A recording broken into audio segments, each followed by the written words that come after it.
এই কাজের টাইমে আবার কে ফোন করলো? হ্যালো, কে কে বলছেন? তোমার ভব কাকার প্রতিবেশী বলছি। একটা দুঃসংবাদ আছে।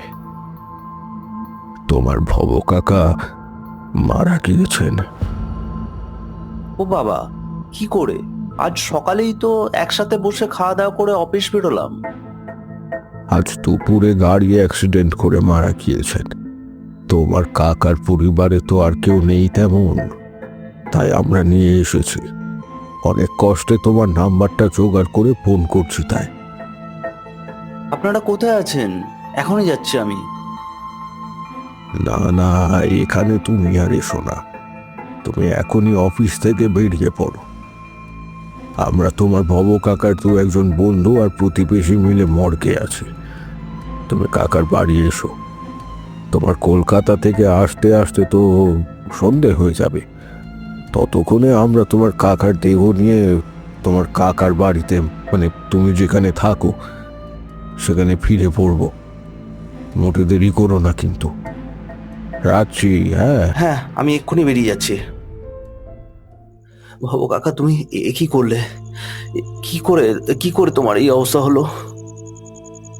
ভবেশটা ভালো ছিল, কোনো ঝামেলায় ওকে দেখা যেত না। কি করে যে হলো? হ্যাঁ, লোকটা বিয়েও তো করেনি। ইস, খুব খারাপ হলো গো, খুব খারাপ হলো। আচ্ছা প্রসেন, একটু শোনো।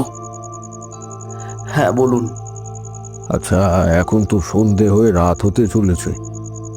এই গ্রামে একটা নিয়ম আছে, ওই সন্ধ্যের পর কোনো মৃতদেহ শ্মশানে নিয়ে গিয়ে দাহ হয় না। আর সারাটা দিনই সকালে ওই হসপিটাল মর্গ করেছে সবাই। এমনিতেই সবাই বড় ক্লান্ত, তার উপরে এত ঠান্ডা পড়েছে, তাই যা হবার ওই ওই কাল সকালেই হবে। কেমন? ঠিক আছে। তবে একজনকে সারা রাত মরা ছুঁয়ে থাকতে হবে। ঠিক আছে, আমিই থাকবো। প্রভাস, তাহলে আমার ঘরটায় শুয়ে পড়িস। আমরা তাহলে এলাম, কাল সকালে আসবো আবার। ঠিক আছে। কি রে প্রসেন, কি এত সব ভাবছিস? কি আর ভাববো বল?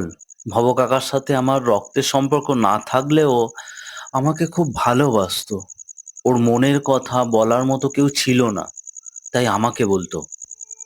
একটা মেয়েকে কাকা মন থেকে খুব ভালোবাসতো, দীর্ঘদিন ধরে। কিন্তু তারপর বিয়ে হয়ে যায়। এটা কাকা একেবারেই সহ্য করতে পারেনি। মেয়েটিকে কিছু ক্ষতি করেনি, কিন্তু কাকা নিজে থেকে খুব কষ্ট পেত। কাকার পড়াশুনো, টাকা পয়সা কেমন ছিল? সব ছিল। পড়াশোনায় খুব ভালো ছিল, একটা ছোট ব্যবসাও ছিল। তবে মেয়েটি যাকে বিয়ে করেছে শুনেছি বড় একটা চাকরি করে। তেমন কিছু না। বুঝেছি। কি আর করা যাবে বল? পৃথিবীতে সবাইকার যদি আশা পূরণ হতো, তবে কত ভালোই না হতো, তাই না? ভালোবাসার কথা বলে ফেলা উচিত, জানিয়ে দেয়া উচিত, না হলে বিষে পরিণত হয়। আর দেখ না, কাকার কিছুই ইচ্ছে পূরণ হলো না। হুম এই চল না, তুই অনেক কষ্ট করে এসেছিস, ঘরে গিয়ে শুয়ে পড় না ভাই। এখানে কি সারা রাত বসে থাকবি? না রে, আমি কাকার কাছেই থাকবো। তুই আমার ঘরটায় গিয়ে শুয়ে পড়, সকাল সকাল উঠতে হবে তো। অনেকক্ষণ ধরে ঘুম আসছে না। কাকার সাথে কাটানো অনেক কথা মনে পড়ে যাচ্ছে। জানিস প্রসেন, ভালোবাসি কথাটা বলতে নাই, কারণ তুই যেভাবেই হোক না কেন আগের মানুষটাকে বোঝাতে চেষ্টা করবি, সেই সমপরিমাণ ভালোবাসা প্রকাশ করতে পারবি না। তার আয়তন মুখে বোঝানো সম্ভব নয়। কি করে যে কাকার মৃত্যুটা এমন হলো মেনে নিতে পারছি না। বসে থাকতে থাকতে কখন যে একটু ঘুমিয়ে গিয়েছিলাম, হঠাৎ একটা আওয়াজ পেতেই উঠে বসি। সাদা কাপড়ে চাপা দেওয়া কাকার শরীরটা যেন একটু নড়ে উঠল। মনে হয় কিছু ঢুকে গেছে। দেখি তো। কাকার লাশের কাপড়টা সরাতে চমকে ওঠে, পিছিয়ে আসি দুপা। কাকার দুটো চোখ বিস্ফারিত, আর এক হাত জিভ মুখ থেকে বেরিয়ে এসছে। প্রথমটা ভয় পেলেও তারপর আস্তে আস্তে কাঁপা কাঁপা হাতে সাদা কাপড়টা কাকার গায়ে চাপিয়ে দিই, তারপর একটু দূরে বসে থাকি। ঝিঁঝি পোকা ডাকছে এক নাগাড়ে। হঠাৎ করে কয়েকটা কুকুর বাড়ির সামনে এসে চিৎকার করে ওঠে তারস্বরে। এক দৃষ্টে তাকিয়ে থাকতে থাকতে লাশের দিকে কিছুক্ষণ পর লাশটা যেন একটু নড়ে কাত হয়ে গেছে। ঘন ঘন জোরে নিঃশ্বাস পড়ার শব্দ শুনতে পাই। এমন সময় হঠাৎ করে কারেন্ট চলে যায়, কিন্তু ওই মুহূর্তে ভয়ে আর আমার গলা থেকে একটা শব্দও বেরোচ্ছিল না। টর্চটা জ্বালতেই দেখি, এ বাবা, আস্তে আস্তে লাশটা হামাগুড়ি দিয়ে আমার দিকে এগিয়ে আসছে।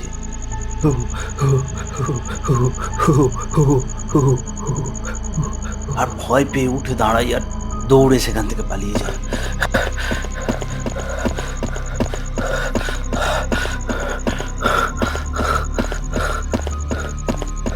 দৌড়াতে দৌড়াতে কাকার বাড়ির সামনে চলে আসি, যেখানে প্রভাস শুয়ে আছে। প্রভাসকে ডাকার চেষ্টা করি। প্রভাস, প্রভাস, এই প্রভাস, এই প্রভাস। কি হলো রে? খুব বিপদ হয়ে গেছে, তুই তাড়াতাড়ি আয়। আমি ওকে সব বললাম। তাড়াতাড়ি চল আমার সাথে। প্রভাসকে নিয়ে ফিরে আসি, তখনও দেখি শোয়ানো আছে কাকার লাশটা। আমি যেটা দেখলাম সেটা কি করে ভুল হতে পারে? তুই শুধু শুধু ভয় পাচ্ছিস। তুই থেকে যা এখানে, আমার খুব ভয় লাগছে। আমি লক্ষ্য করলাম লাশের খাটিয়াটা যেন একটু ঘুরে গেছে। প্রভাস আমার পাশে বসে থাকে। আমরা বসে বসে ঝিমুচ্ছি, হঠাৎ পাটা জাপটে ধরে কাকা। ও, আমার পা, আমার পা।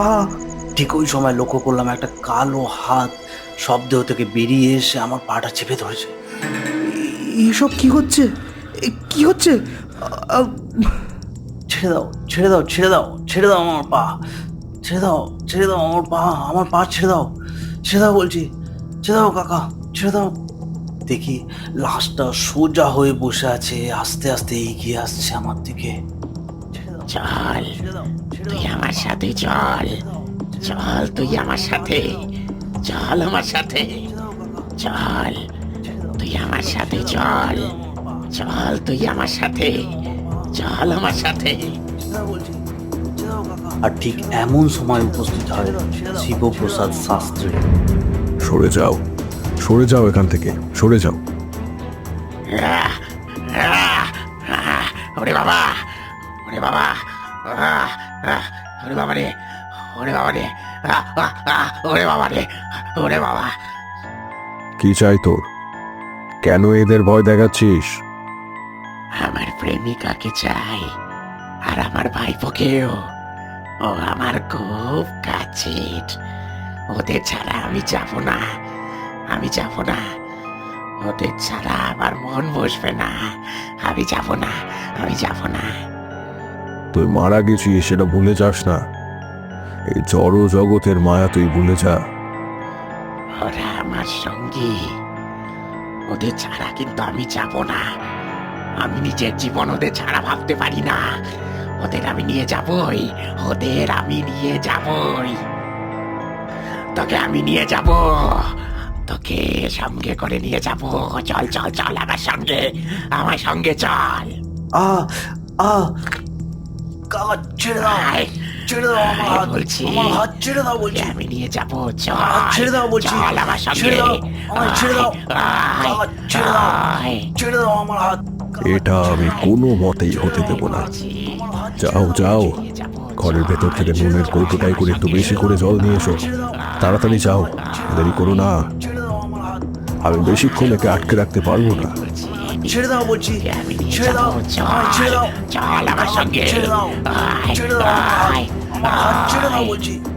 ওম জয়ন্তী মঙ্গলা কালী ভদ্রা কালী কপালিনী দুর্গা শিব ক্ষমা ধাত্রী সাহা স্বধা নমস্তুতে। আয়। ওরে বাবা, ওরে বাবা, ওরে বাবা রে, ওরে বাবা রে, ওরে বাবা রে, ওরে বাবা। আর ভয় নেই। আপনি তো এখানে ছিলেন না শাস্ত্রী মশাই, আপনি কি করে বুঝলেন এসব? আমি আজকেই খুব জরুরি দরকারে এদিকে এসেছিলাম। হঠাৎ ঘরের কাছে এসে আমি বুঝতে পারলাম কিছু একটা হয়েছে। ঘরের চারিদিকে কালো ধোঁয়াশা আর ভেতর থেকে আসা চিৎকার, আমি সবটাই বুঝতে পারি। তাই আর দেরি না করে তোমাদের ঘরে ঢুকে পড়লাম। তোমার কাকা তোমাকে বড় ভালোবাসতেন, তোমার মায়া ছেড়ে যেতে পারেননি, তাই তোমাকে নিয়ে যেতে চাইছিল। আর আমার ব্যাপারটা পরে বলছি। শাস্ত্রী মশাই, আপনি এখানে ছিলেন বলে আমরা প্রাণে বাঁচলাম, আপনাকে অশেষ ধন্যবাদ। এখন আগে কাকার দেহটা দাহ করবার ব্যবস্থা করতে হবে, মোটে দেরি করো না। হ্যাঁ হ্যাঁ, অবশ্যই। চল প্রভাস, চল। তবে ভব কাকা যাকে ভালোবাসতো তার কি হলো?